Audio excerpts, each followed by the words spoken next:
No, lastimamente er zit un dilemma com os vecinos op grande com prijzen costo tá subindo, lógico subir por lo pronto seguro,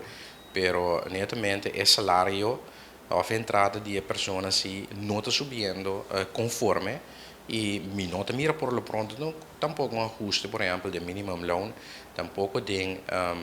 understand pues esse tá um problema observa conosco lo vai sinta com ele, já acaba nós sentando com ele, como está perdendo é força de compra, já, boa entrada, a hora que nós temos entrada, como estava em dias ou 20 anos passar,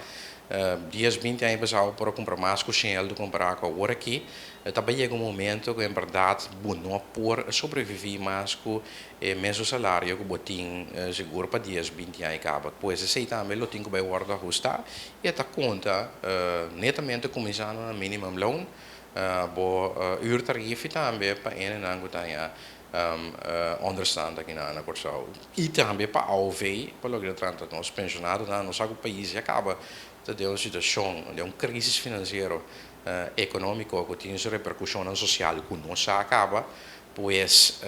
pensei também agora que é sumamente importante para a reforma que tem proponer riba mesa para não começar a executando para o governo para começar a pensar e acaba também a base de problema extra que havia aqui de forma de conflito internacional que quando a gente pensar de base para a maneira de que acaba por suavizar a subida de custo de vida aqui.